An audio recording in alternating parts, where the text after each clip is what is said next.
बिस्मिल्लाहिर्रहमानिर्रहीम अस्सलाम वालेकुम। Welcome two way of learning. आज स्टूडेंट्स, आज के लेक्चर के अंदर आप लोगों के साथ पिछले 4 दिनों में 8, 9, 10, 11 को मोस्ट रिपीटेड एमसीक्यूज जो ओवरऑल पाकिस्तान के ऑलमोस्ट सेंटर्स के अंदर रिपीट हुए हैं, वेरी वेरी इंपॉर्टेंट एमसीक्यूज आज के लेक्चर के अंदर डिस्कस करने वाले हैं। इंशाल्लाह यही एमसीक्यूज आप लोगों के पेपर के अंदर भी 80 to 85, 90% तक चांसेस हैं कि यही एमसीक्यूज आएंगे।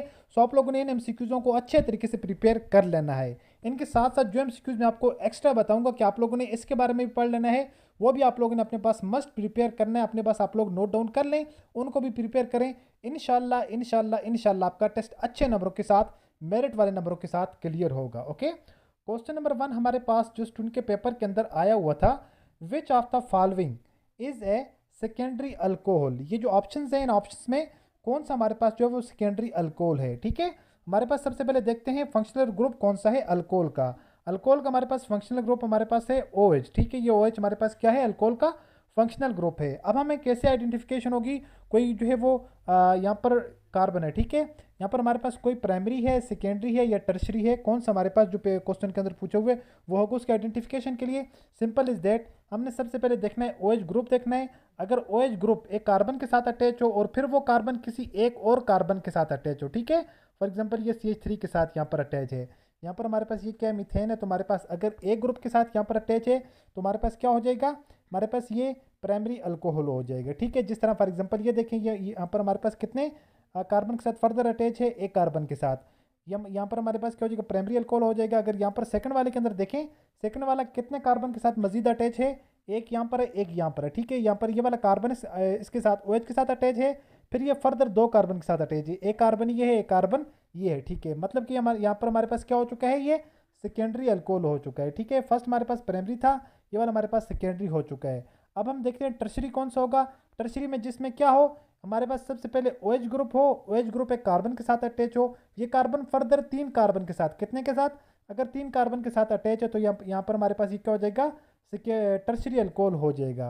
आई होप कि आप लोगों को बात की समझ आ चुकी होगी। यहाँ पर मैंने एक्सप्लेनेशन भी लिखी हुई है, देख लीजिएगा, वेरी इंपॉर्टेंट है।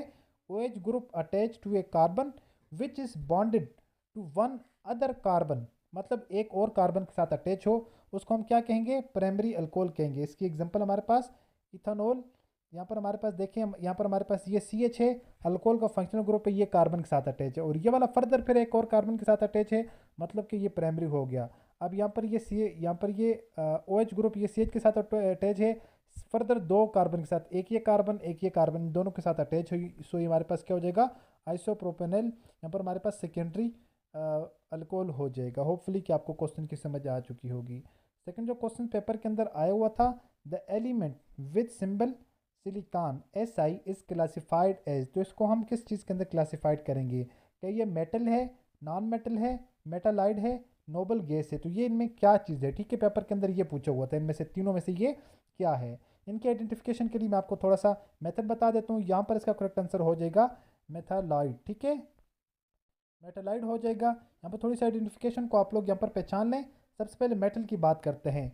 Left and centre of the periodic table, जो पीरियोडिक टेबल की लेफ्ट और सेंटर वाली साइड है ना, जिसमें सोडियम है, एल्युमिनियम है, आयरन एक्सेट्रा, ये सारे के सारे एलिमेंट्स हैं, ये हमारे पास क्या हो जाएंगे, मेटल हो जाएंगे। मैं भी आपको पीरियोडिक टेबल के ऊपर लेके जाता हूँ ना, वहाँ पर आपको बताता हूँ, डिस्कस करता हूँ। नॉन मेटल हमारे पास जो राइट साइड पे है, ऑक्सीजन है, नाइट्रोजन है, उसके साथ साथ हमारे पास यहाँ पर क्लोरीन है, यहाँ पर हमारे पास सल्फर है। ठीक है, यहाँ पर ये सारे के सारे हमारे पास क्या है, नॉन मेटल्स हैं।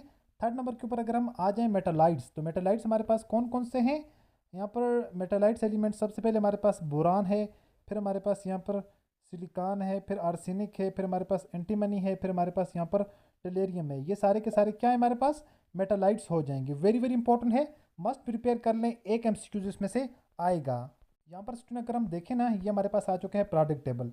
यहाँ पर देखें, सबसे पहले हमारे पास ये जो पीले कलर के होंगे सारे के सारे मेटल्स हैं। यहाँ पर हमारे पास ये जो इस तरह के कलर है, ये वाला ग्रे सा कलर है ना, ये हमारे पास मेटालाइट्स, और जो हमारे पास ये वाला कलर है, ये सारे के सारे क्या है, नॉन मेटल्स हैं। यहाँ पर ये देखें, ये सारे के सारे, सबसे पहले हम मेटल्स को देखते हैं। मेटल्स हमारे पास कौन कौन सी, यहाँ पर ये हमारे पास क्या है, सारी मेटल्स हैं।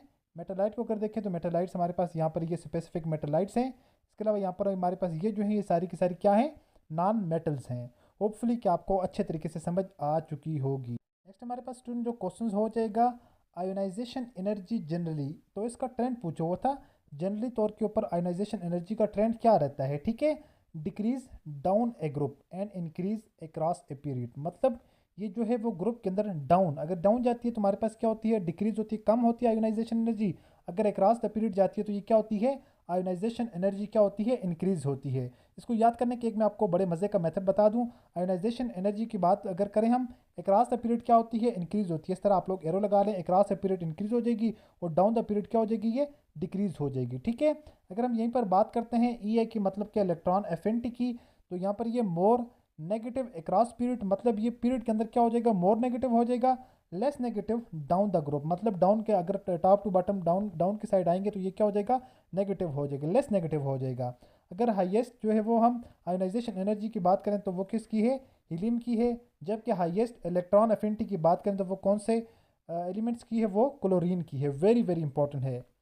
स्टूडेंट, अगर अभी तक आप लोगों ने वीडियो को लाइक नहीं किया है तो प्लीज़ वीडियो को लाइक कर दें। चैनल पर न्यू आए हैं तो प्लीज़ चैनल को भी सब्सक्राइब कर दें। साथ बेल आइकन के बटन को नोटिफिकेशन ऑल कर दें ताकि आने वाली नेक्स्ट वीडियो की अपडेट सबसे पहले आप लोगों तक पहुंचती रहे। कोई स्टूडेंट अगर हमारा पेड सेशन ज्वाइन करना चाहे, हम अकॉर्डिंग टू पैटर्न आपको टेस्ट की तैयारी करवाएंगे 100% गारंटी के साथ। इंशाल्लाह आपका इनिशियल टेस्ट अच्छे नंबरों के साथ, मेरिट वाले नंबरों के साथ क्लियर होगा। इंतहाई मुनासिब फ़ी है, जस्ट जो है वो आप लोगों को कंप्लीट सिलेबस प्रोवाइड करेंगे। 1000 पे वैसे फ़ी है। जिन स्टूडेंट के पेरेंट्स नहीं होते या जिन स्टूडेंट का जो है वो टेस्ट डेट बहुत ज़्यादा करीब है, थोड़े से दिन है, तो उनके लिए फिर स्पेशल कंसेशन है। और इंशाल्लाह 7 डेली बेस पर होने वाले स्टूडेंट के टेस्ट एक्सपीरियंस भी प्रोवाइड करेंगे। साथ साथ आप लोगों से ऑनलाइन क्विज भी कंडक्ट करेंगे जो कि आप लोगों के लिए बहुत ज़्यादा हेल्पफुल रहेंगे। इंशाल्लाह आप लोगों के according to pattern within time test की प्रिपरेशन करवाई जाएगी। आप लोग हमारे दिए गए नंबर पर व्हाट्सएप पर हमसे रब्ता कर सकते हैं टेस्ट प्रिपरेशन के लिए। नेक्स्ट हमारे पास क्वेश्चन है, which part of the brain is called the master gland controller, यानी कि हमारे जो ब्रेन का कौन सा पार्ट है जिसको मास्टर ग्लैंड कंट्रोलर कहा जाता है। Because it regulate the pituitary gland, यानी जो पेट्यूटरी ग्लैंड से इसको रेगुलेट करता है उसको मास्टर जो है ग्लैंड कंट्रोलर कहा जाता है। तो इसको ये हमारे पास कौन सा हो जाएगा, हाइपोथैलेमस। ये वेरी वेरी इंपॉर्टेंट है, ठीक है। ग्लैंड्स के बारे में 2 से 3 या 4 तक भी एमसीक्यूज आ जाते हैं आप लोगों के जो है वो बायो के पोर्शन में से खासकर। नेक्स्ट हमारे पास क्वेश्चन है, आउट ऑफ 33 वर्टिब्री, यानी कि जो 33 जो टोटल हमारे पास जो वर्टिब्री हड्डियाँ हैं उनमें से how many are movable in adults, यानी एडल्ट्स जो बंदा होता है उसके अंदर उनमें से 33 में से कितनी जो है वो मूवेबल हैं, तो उनमें से 33 में से 24 मूवेबल हैं। वेरी वेरी इंपॉर्टेंट क्वेश्चन है, मस्ट प्रिपेयर करना है। नेक्स्ट हमारे पास क्वेश्चन है, how many cranials bones are there in human skull, यानी ह्यूमन सिकल के अंदर जो खोपड़ी है उसके अंदर टोटल हमारे पास कितनी बोन्स हैं, क्रेनिकल जो बोन्स हैं वो उनकी तादाद हमारे पास 8 है। नेक्स्ट हमारे पास स्टूडेंट क्वेश्चन है, the chemistry of earth rocks and mineral, यानी ये जो केमिस्ट्री का पहला चैप्टर है ना जिसमें केमिस्ट्री की सारी ब्रांचेस लिखी होती हैं, उसमें से क्वेश्चन आएगा वो था, मतलब कि हमारे पास केमिस्ट्री की वो ब्रांच जिसके अंदर हम अर्थ की स्टडी करते हैं, रॉक्स के बारे में स्टडी करते हैं और सारे के सारे जो ज़मीन से मिनरल्स निकलते हैं उनके बारे में स्टडी करते हैं, उसको क्या कहा जाता है, उसको जियो केमिस्ट्री कहेंगे, ठीक है। वेरी वेरी इंपॉर्टेंट है। इसके अलावा भी बाकी जितनी केमिस्ट्री की ब्रांचेस हैं ना, एक मरतबा आप लोगों ने उनसे थ्रू आउट होकर चले जाने, मतलब आपके माइंड के अंदर आइडिया हो जाए। अगर हम किसी चीज़ की स्टडी करते हैं तो फिर उसके बारे में उस स्टडी को क्या कहेंगे, ठीक है, कौन सी केमिस्ट्री कहेंगे। तो उसमें फिजिकल केमिस्ट्री है, खासकर जो है वो एनालिटिक्स है, एनालिटिकली जो केमिस्ट्री है उसके बारे में, ऑर्गेनिक इनऑर्गेनिक का पता होना चाहिए आपको, ठीक है, फिजिकल केमिस्ट्री का पता होना चाहिए। तो ये जो मेन ब्रांचेस हैं 6 7 8, वैसे तो आई थिंक 15 के 16 हैं, आप लोगों ने सबको एक मरतबा अच्छे से देख लेना है। नेक्स्ट जो हमारे पास क्वेश्चन है, the transfer of pollen grain from anther to stigma is called, यानी कि जो पोलन ग्रेन की ट्रांसफ़र होती है स्टिग्मा पर दूसरी जगह से दूसरे ग्रेन से स्टिग्मा के ऊपर, उसको क्या कहा जाता है, उसको पोलिनेशंस कहा जाता है, ठीक है। नेक्स्ट हमारे पास स्टूडेंट क्वेश्चन है, the union of sperm nucleus with egg nucleus, यानी जो स्पर्म का जो न्यूक्लियस है अगर उसको इकट्ठा करते हैं एक न्यूक्लियस के साथ तो हमारे पास क्या चीज़ बनती है, जाइगोट हमारे पास वो बनाता है। नेक्स्ट हमारे पास क्वेश्चन है स्टूडेंट्स, बॉडी ट्रेवल 120 किलोमीटर, एक जो बॉडी है वो कितने ट्रेवल करती है 120 kilometre in 2 hour and 240 kilometre in next 3 hour, it's average speed is, तो उसकी एवरेज स्पीड क्या हो जाएगी। जब भी हमने एवरेज निकालनी होगी तो एवरेज फाइंड आउट करने के लिए सिंपल बस एक ही काम करना है, टोटल जो वैल्यूज़ हैं इनको आप लोगों ने क्या कर देना, आपस में प्लस कर देना है। 240 हमारे पास ये हो जाएगा, 120 हमारे पास ये हो जाएगा, 240 और 120 360 हमारे पास हो जाएगा। अब हम इसको डिवाइड कर देंगे टोटल टाइम के ऊपर, कि टोटल कितने घंटे यहाँ पर गुजरे हैं। ठीक है, टोटल टाइम हमारे पास कितना है, 3 और 2 5 घंटे। अब हम इसको क्या करेंगे, आपस में कट डाउन करेंगे। ठीक है, 5 1 ज़ार 5, 7 5 ज़ार 35। ओके, एक यहाँ से यहाँ पर बच गया, यहाँ पर 10 हो चुके हैं, 2 5 ज़ार 10। ठीक है, 5 1 ज़ार 5, 2 5 ज़ार 10, मतलब कि हमारे पास 72 किलोमीटर पर हार है। यहाँ पर हमारे पास जो ओवरऑल जो एवरेज निकली है वो ये निकली है कि जो है वो 72 किलोमीटर एक घंटे के अंदर जो डिस्टेंस है वो एवरेज जो है उसने बॉडी ने कवर की है। ओके, नेक्स्ट हमारे पास स्टूडेंट क्वेश्चंस है, S I base unit of magnetic flux. Magnetic flux की एस आई बेस यूनिट, यहाँ पर दो तरह के यूनिट होते हैं। ठीक है, एक सिर्फ S I unit of magnetic flux, वो हमारे पास हो जाएगा वेबर।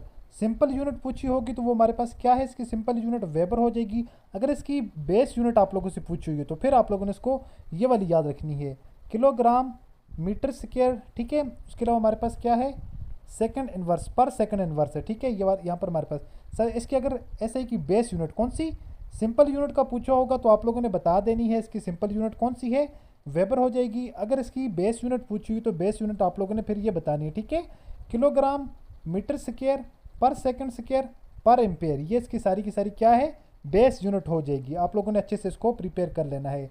सिंपल यूनिट का भी आपको पता होना चाहिए, एक जो है सिंपल यूनिट में से आता है, एक एमसीक्यूज आप लोगों का हर बार हर पेपर के अंदर तकरीबन बेस यूनिट से आ जाता है कि फलां जो है वो एस आई यूनिट के उसकी जो है एस आई बेस यूनिट क्या है। ठीक है, बेस यूनिट आप लोगों की ये हो जाएगी।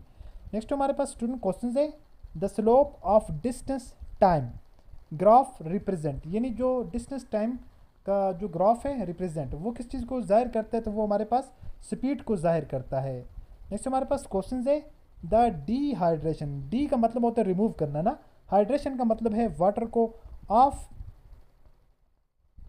Ethanol to ethane use catalyst, मतलब कि बात ये कह रहा है, यानी जिस वक्त हम लोगों ने डिहाइड्रेशन करनी होती है इथेनॉल की, इथेनॉल के अंदर से हमने डिहाइड्रेट करना होता है, वाटर को निकालना होता है, वाटर को रिमूव करना होता है, तो हम इथेन यूज़ कैटलिस्ट, तो कौन सा इसको जो है वो इथेन के अंदर कन्वर्ट करने के लिए। ठीक है, इथेनॉल टू इथेन, यानी हमने इथेनॉल से वाटर को क्या करना होता है, डी करना होता है, डिहाइड्रेट करना होता है, मतलब निकालना होता है, रिमूवल ऑफ वाटर, डिहाइड्रेशन हमारे पास खिलाएगा ethanol, ethanol to ethane.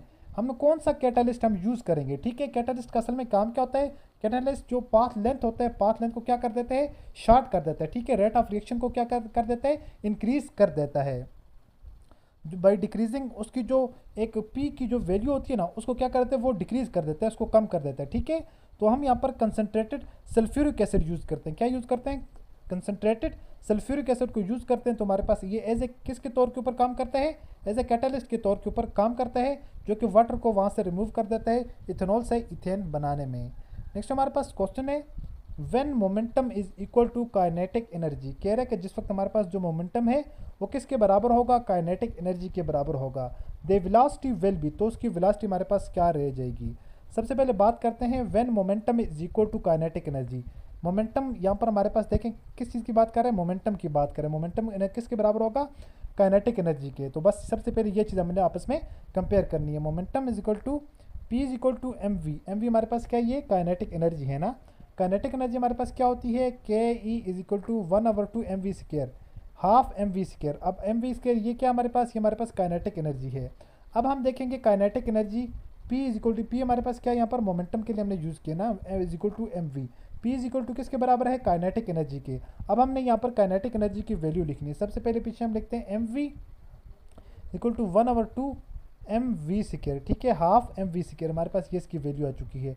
Final जिस वक्त हम इसको आपस में मल्टीप्लाई करके इसको कैलकुलेट करेंगे, फाइनली हमारे पास वैल्यू रह जाएगी वी की, वी हमारे पास रह जाएगा 2 is equal to M over S metre पर सेकंड। ठीक है, हमारे पास इसकी वैल्यू आ जाएगी, फाइनल हमारे पास इसकी वैल्यू निकल कर आ जाएगी। नेक्स्ट हमारे पास स्टूडेंट क्वेश्चन है, in DNA the number of adenine molecules is always equal to the number of, यानी हमारे पास जो डीएनए के अंदर जो नंबर ऑफ एडेनिन हमारे पास मॉलिक्यूल, एडेनिन के मॉलिक्यूल जो हैं वो उनकी जो तादाद होती है वो हमेशा थायोमीन के जो मालिक्यूल्स होते हैं उनके बराबर होती है, यानी कि इन दोनों की तादाद जो क्या होती है आपस में इक्वल होती है। किस किस की?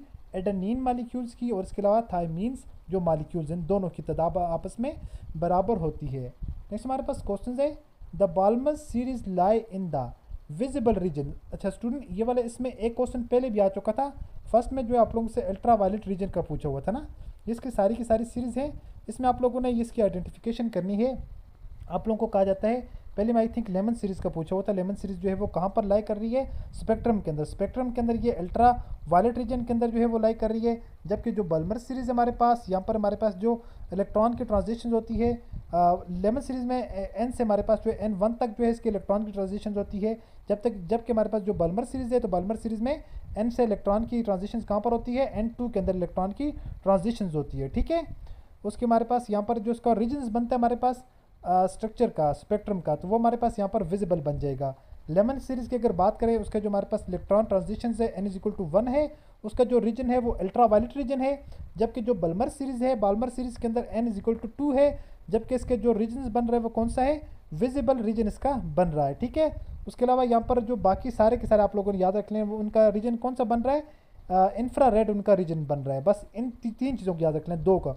आप लोग यहाँ पर लेमन सीरीज़ का याद रख लें, लेमन सीरीज़ का अल्ट्रा वायलेट बन रहा है, बाल्मर सीरीज़ का यहाँ पर विजिबल बन रहा है। इसके अलावा बाकी सीरीज़ का क्या बन रहा है? बाकी जो उसके अलावा हमारे पास 4 सीरीज़ हैं, उनका इंफ्रारेड उनका जो है वो रीजन बन रहा है। सिंपल इज दैट, बिल्कुल आसान है। नेक्स्ट हमारे पास स्टूडेंट क्वेश्चन है 90% ऑफ 90, ये वाला रिपीटेड क्वेश्चन है। वही जो 100 वर्बल का PDF है उसमें से आ रहे हैं ये वाले वर्बल के। कई बार आपको बता चुका हूँ, आपके साथ में शेयर भी कर चुका हूँ, इसके लेक्चर भी हमने यूट्यूब के ऊपर अपलोड किए हुए हैं। बस 9 को 9 के साथ आप लोगों ने मल्टीप्लाई कर देना है। 9 में 81, आपका 81% क्या हो जाएगा? 81 बन जाएगा। ठीक है, 90% of 90, 81 is the correct answer हो जाएगा। बाकी परसेंटेज के जो क्वेश्चन हैं उनको सॉल्व करने के मेथड अलग से है। बाकी ये वाला जो है इसको सॉल्व हम इस तरह से करते हैं, 90 को 9 के साथ मल्टीप्लाई करेंगे, आंसर हमारे पास 81 आ जाएगा। इसके अलावा इसको सॉल्व करने का जो प्रॉपर मेथड होता है ना, वो इसमें ये होता है, जब भी परसेंटेज का क्वेश्चन आएगा, फर्स्ट वाली वैल्यूज़ को आप लोगों ने वहीं पर ऊपर लिखना होता है। फर्स्ट वाली वैल्यू ऊपर लिखी, ये वाला जो परसेंट है ना, परसेंट का ऑलवेज मतलब होता है 100। क्या मतलब होता है? 100। हमने इसको डिवाइड कर देना किसके ऊपर? 100 के ऊपर। ठीक है, 90 डिवाइडेड बाई 100 लिखा, मल्टीप्लाई बाई कर देंगे किसके साथ? आगे क्या लिखा हुआ? 90 लिखा हुआ है। ठीक है, सबसे पहले हम इस 90 को 100 के साथ क्या करेंगे? डिवाइड करेंगे। जब डिवाइड करेंगे 90 को 100 के साथ, हमारे पास इसका आंसर आ जाएगा 0.9। 0.9 को मल्टीप्लाई कर देंगे 90 के साथ। ठीक है, 0.9 इसको आप लोग अपने पास कैलकुलेट करके भी देख लें। ठीक है, हमारे पास फिर किसके साथ मल्टीप्लाई करना है? हमने 90 के साथ मल्टीप्लाई करेंगे, हमारे पास इक्वल टू बन जाएगा 81 is the correct answer. Percentage के जितने भी सारे के सारे क्वेश्चंस हैं ना, वो इस मेथड से सॉल्व होते हैं। ठीक है, सबसे पहले वाली वैल्यू लिखी, उसके बाद जो परसेंट है, परसेंट का मतलब 100 होता है, उसको डिवाइड कर देना 100 के साथ। जो आगे वाली वैल्यू होगी उसको हमने क्या कर देना है?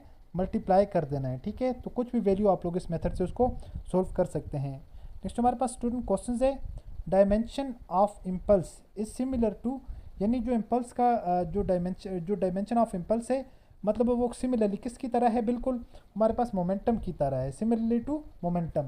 नेक्स्ट हमारे पास स्टूडेंट क्वेश्चन है, which one is more acidic in nature, इनमें सबसे ज़्यादा एसिडिक कौन सा है? अल्कोहल है, फिनोल है, या कार्बोक्सिलिक एसिड है? यहाँ पर अगर हम देखें, हमारे पास जो सबसे ज़्यादा मोर एसिडिक वो हमारे पास हो जाएगा कार्बोक्सिलिक एसिड हो जाएगा। कार्बोक्सिलिक एसिड की सबसे ज़्यादा एसिडिक होने की वजह यह है, इसमें कंजुगेट बेस है ना, जो कि कार्बोक्सिलेट आयंस बनाता है। और इसके अलावा जो हमारे पास ये सबसे ज़्यादा स्टेबल हो जाएगा, और इसकी सबसे ज़्यादा स्टेबिलिटी की रीज़न भी यही है कि ये इसमें क्या होता है? रेजोनेंस होता है। ठीक है, रेजोनेंस होता है, तो जिस वक्त रेजोनेंस होता है फिर उसमें क्या होता है? डीग्लूकोलाइज होता है, और नेगेटिव चार्ज हमारे पास जो है वो अक्सर जो कार्बोक्सिलेट आयन है ना, वहाँ पर ज़्यादा हो जाएंगे। ठीक है, इस वजह से यहाँ पर हमारे पास ये क्या है? मोर स्टेबल हो गया। जब मोर स्टेबल होगा हमारे पास, उस वजह से हमारे पास क्या है? एसिडिक इन नेचर है, तो उसी वजह से उसकी वैल्यू सबसे ज़्यादा एसिडिक कार्बोक्सिलिक एसिड हो जाएगा। इससे हमारे पास क्वेश्चन है, young double slit experiment show, young double slit experiment क्या शो करता है? इंटरफेरेंस ऑफ लाइट, लाइट की इंटरफेरेंस शो करता है। ठीक है, उसमें दो तरह की होती हैं, एक उसमें कंस्ट्रक्टिव इंटरफेरेंस होती है, दूसरी उसमें डिस्ट्रक्टिव इंटरफेरेंस होती है। नेक्स्ट हमारे पास स्टूडेंट के पेपर के अंदर क्वेश्चन आया हुआ था, an angle between 0 degree and 90 degree, 0 degree और 90 डिग्री के अंदर हमारे पास जो एंगल है वो क्या हो जाएगा? एन एक्यूट एंगल कहा जाता है। ठीक है, यहाँ पर सॉरी लिखने में लिख नहीं सका मैं, an angle between 0 and 90 degree is non AQ। ठीक है, ACUTE। ठीक है, एक्यूट, ACUTE, एक्यूट, जिसको कहा जाता है शदीद ना, तो यहाँ पर हमारे पास क्या कहलाएगा, एक्यूट एंगल कहलाएगा। नेक्स्ट हमारे पास स्टूडेंट जो क्वेश्चन है, the number of different gametes from form A genotypes AABB, तो टोटल नंबर ऑफ हमारे पास डिफरेंट गेमीट्स कितने यहाँ पर हमारे पास 4 हो जाएंगे। ओके, नेक्स्ट हमारे पास स्टूडेंट क्वेश्चन है, esterification is a chemical reaction that occur between, हमारे पास जो स्टेरिफिकेशन का प्रोसेस है हमारे पास ये केमिकल रिएक्शन जो है ना, जो कि किस वक्त अकर होता है, ये हमारे पास जाहिर होता है जिस वक्त अल्कोहल प्लस कार्बोक्सिलिक एसिड के आपस में क्या होती है, रिएक्शन होता है। अच्छा स्टूडेंट, जो नॉन वर्बल के क्वेश्चंस आए हुए थे, स्टूडेंट ने बताया कि सारे के सारे जो क्वेश्चंस हैं वो शेप कंप्लीशन, मतलब कि एक शेप दी हुई है, उस शेप में से एक पार्ट में से वो जो मिसिंग पार्ट है, मिसिंग पार्ट को आप लोगों ने फाइंड आउट करके यहाँ पर तलाश करके लगाना था। ठीक है, अब हमने यहाँ पर देखना हमारे पास एक प्रॉपर शेप है, इस शेप के अंदर जो हमारे पास शेप का चौथा पार्ट यहाँ पर बाकी है, उसमें 3 ऑप्शन है, option number 1, option number 2, option number 3, इनमें से कौन सा पार्ट यहाँ पर लगेगा, सबसे पहले हमने ये देखना है। अगर हम यहाँ पर थोड़ा सा गौर करेंगे तो हमें यहाँ पर इस बात की समझ आएगी, फर्स्ट वाली ये वाली जो वैल्यूज़ हैं, इसके अपोजिट यहाँ पर इस तरह का पार्ट लगना है, क्योंकि ये वाला जो है इसके अपोजिट है, मतलब कि जो एक शेप कंप्लीट की हुई है पहले वाले में इस तरह इन लोगों ने ये क्रॉस वाली दी हुई है ना, इसमें अगर देखें हम इसी के अगर अपोजिट वाली साइड के देखें, इसके अपोजिट इन लोगों ने दी हुई है, पहले में लाइन इस तरह दी हुई है, दूसरे में इसके अपोजिट डायरेक्शन के अंदर लाइन दी हुई है। सो हमें इस बात का कंफर्म हो चुका है, आइडिया हो चुका है कि हमने इसके ये वाली जो इस तरह की साइड है इसके अपोजिट, अगर ये वाली ऊपर से नीचे हमें दी हुई है, हमने एक ऐसी शेप फाइंड आउट करनी है जो इसके बिल्कुल अपोजिट हो, इस तरह की हो। तो इस तरह की अगर हम ये वाली शेप देखें ऑप्शन नंबर 3, तो इस तरह की कोई शेप इसमें मिल ही नहीं रही।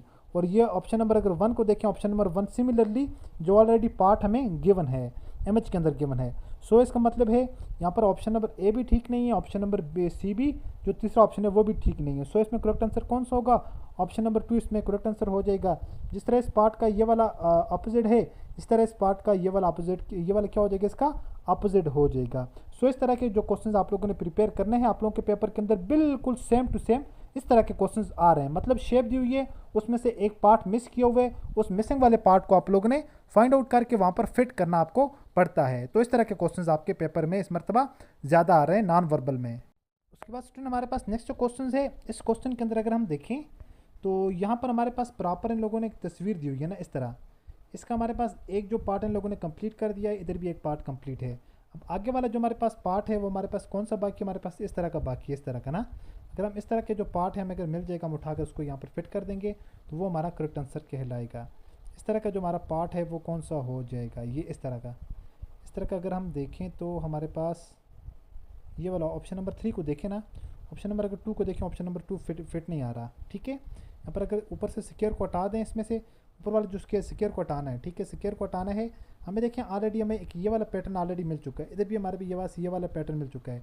अब हमारा जो नेक्स्ट आगे वाला पैटर्न बाकी है वो इस तरह एक लाइन इधर होनी चाहिए, मतलब एक लाइन सबसे पहले इधर, फिर एक लाइन इधर, फिर एक लाइन हमारे पास यहाँ पर ऐसे होनी चाहिए, फिर एक लाइन हमारे पास इधर होनी चाहिए, मतलब कैसे होनी चाहिए।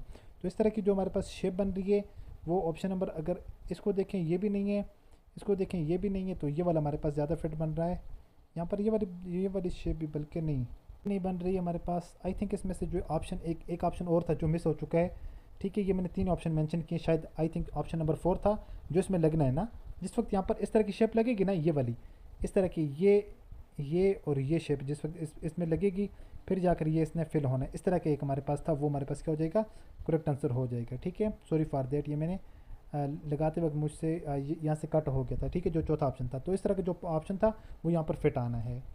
तो उसके बाद नेक्स्ट हमारे पास स्टूडेंट जो क्वेश्चंस है में ये वाली जो शेप है, इस तरह की हमें एक शेप चाहिए जिसका जो सबसे पहले जो ये लास्ट वाली साइड इसको क्या कर रही है, वो क्लियर कर रही हो ना। इस तरह की अगर हम शेप देखें, ये भी हमारे पास बन रही है, ये भी हमारे पास बन रही है, ये भी हमारे पास बन रही है। अब हमने सेकंड चीज़ ये देखनी है, हमें ऐसी शेप चाहिए जो इन 2 लाइन्स को आपस में क्या कर रही हो, यहाँ से वो हमें मिला कर दे रही हो। तो इस तरह की 2 लाइन्स इसमें भी हैं, इसमें भी हैं, इसमें भी, ये तीनों अभी तक फ़िलहाल सारे पैटर्न के ऊपर उतर रही हैं। ठीक है, अब नेक्स्ट हमने क्या चीज़ देखनी है, अब नेक्स्ट हमने ये चीज़ देखनी है, एक ऐसी चीज़ हो जिसके अंदर ये इस तरह का पार्ट होना, मतलब कि जो इस तरह के एक सर्कल को जो हमें कितना एक सर्कल, बल्कि नहीं एक सर्कल नहीं देगी, बीच में हमारे पास 2 लाइंस भी आएंगी, मतलब कि छोटा सा हमें सर्कल इधर से दे, 2 लाइंस इसमें से आए, छोटा सर्कल हमें यहाँ से देगी। ठीक है, तो इसके बिल्कुल सामने आएगी ना, ये इस तरह की शेप आएगी। इसका थोड़ा सा यहाँ पर हमें ये गोल साइड इधर से दे, थोड़ी सी गोल साइड इधर से दे, अगर हम यहाँ पर इसको देखें ऑप्शन नंबर, इसमें भी थोड़ा सा हमें सर्कल मिल रहा है, इसमें भी हमें थोड़ा सा सर्कल मिल रहा है, इसमें भी हमें थोड़ा सा सर्कल मिल रहा है। इन शेप्स के ऊपर अगर हम थोड़ा सा गौर करेंगे, यहाँ पर हमने देखना है कि हमारी वाली जो लाइन्स आ रही हैं वो उसके नीचे से आ रही हैं। तो इस वाले में जो लाइन्स हैं वो ऊपर से आ रही हैं, सारा नज़र आ रहा है। इसका मतलब है ये वाला यहाँ से इसको हम क्या कर देते हैं, कैंसिल, सॉरी सेंटर वाले को, सेंटर वाला यहाँ से क्या हो जाएगा, ऑटोमेटिक कैंसिल हो जाएगा। ठीक है, पीछे बचेंगे हमारे पास एक शेप ये बचेगी, एक शेप हमारे पास ये वाली बच जाएगी। इस वाली जो शेप है, इस वाली की अगर शेप के, इस वाली शेप के अंदर सर्कल को देखें ना, सर्कल इस वाले सर्कल को फिल नहीं कर रहा। इस वाला जो पीछे वाला लास्ट वाला सर्कल है ना, ये वाला सर्कल इस सर्कल के साथ अगर आकर टच होता है तो ये इसको सारे के सारे को क्या कर रहा है, कंप्लीट फिल कर रहा है। सो हमारे पास जो मोस्ट सूटेबल आंसर है वो हमारे पास ऑप्शन नंबर अलिफ जो ए है वो क्या है, करेक्ट आंसर हो जाएगा। ये आप लोगों के लिए प्रैक्टिस टास्क है, आप लोगों ने मुझे फिट करके बताना है कि यहाँ पर ये कौन सा फिट होगा। यहाँ पर ये ऑप्शन नंबर 1 फिट होगा, या यहाँ पर जो है वो ऑप्शन नंबर जो 2 है ये ज़्यादा सूटेबल है, फिट होगा, या ऑप्शन नंबर हमारे पास क्या है 3 है, ये ज़्यादा सूटेबल है, ये वाला यहाँ पर फिट होगा। ठीक है, सबसे पहले हमने यहाँ पर जो सर्कल है, सर्कल को कंप्लीट करना है, सर्कल को देखना है सर्कल के अंदर कौन सा वाला पार्ट आ रहा है। ठीक है, सबसे पहले सर्कल को कंप्लीट करके देख लिया, सर्कल के बाद फिर देखना है हमें यहाँ पर जिस तरह एक शेप है, इस तरह यहाँ पर ये शेप है, कौन सी शेप इधर से आके इस तरह इसको कंप्लीट कर रही है। सो आप लोगों ने यहाँ पर इसमें आइडेंटिफाई करके मुझे बता देना कि जो लास्ट क्वेश्चन है, लास्ट क्वेश्चन के अंदर कौन सा ऑप्शन नंबर करेक्ट है। ठीक है, option number 1, option number 2, option number 3। आई होपफुल स्टूडेंट के बाकी जितने भी सारे के सारे क्वेश्चन मैंने आपके साथ डिस्कस किए हैं आप लोगों को अच्छे से समझ आ चुके होंगे। मिलता है नेक्स्ट वीडियो में इसी तरह एक और इन्फॉर्मेटिव वीडियो के साथ। अपनी दुआ में याद रखिएगा और देखते रहिएगा चैनल वे ऑफ लर्निंग। अल्लाह हाफिज़।